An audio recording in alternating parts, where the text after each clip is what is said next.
राम श्याम दो भाई था। दोनों एक ही विद्यालय में पढ़ा करते था और यहाँ तक कि एक ही कक्षा में।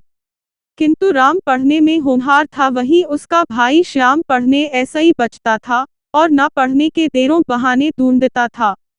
राम के दोस्त पढ़ने वाले था और श्याम के दोस्त न पढ़ने वाले और काम चोरी करने वाले था।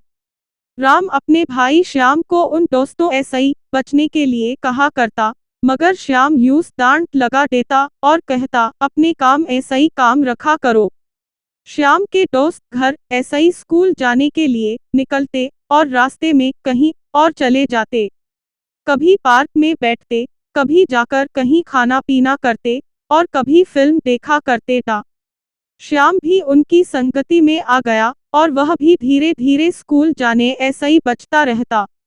राम उसके इस प्रकार की धोखाधड़ी ऐसा ही बहुत चिंतित था। श्याम ऐसा ही परीक्षा में फेल होने की बात भी कही, मगर श्याम ने नहीं माना। एक दिन की बात है, श्याम स्कूल जा रहा था, उसके दोस्त मिल गए और उन्होंने कहा, आज स्कूल नहीं जाना है। हम सभी अपने दोस्त हरि का जन्म दिवस मनाएंगे और बाहर खाना पीना करेंगे और खूब मजे करेंगे। पहले तो श्याम ने मना किया, किंतु दोस्तों के बार बार बोलने पर वह उनके साथ चला गया। श्याम और उसके मित्रों ने खूब पार्टी करी और उस दिन स्कूल नहीं गए।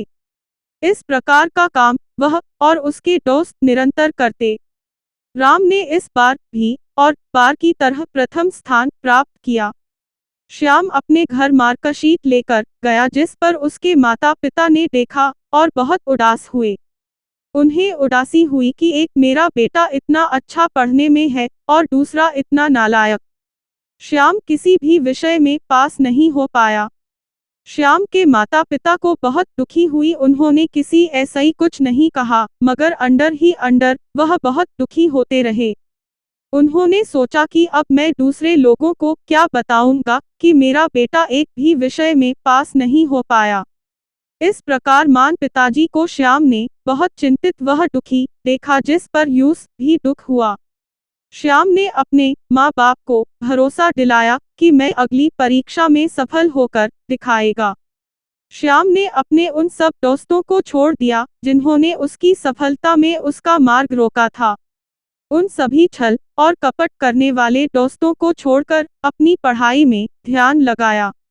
नतीजा यह हुआ कि साल भर की मेहनत ऐसा ही वह परीक्षा में सफल ही नहीं अपितु विद्यालय में सर्वोच्च स्थान प्राप्त किया। इस पर उसके माता पिता को बहुत खुशी हुई है और अपने पुत्र श्याम को गले ऐसा ही लगाया, उन्हें शाबाशी दी। श्याम को पता चल गया था कि जैसी संगति मिलेगी वैसा ही परिणाम मिलेगा।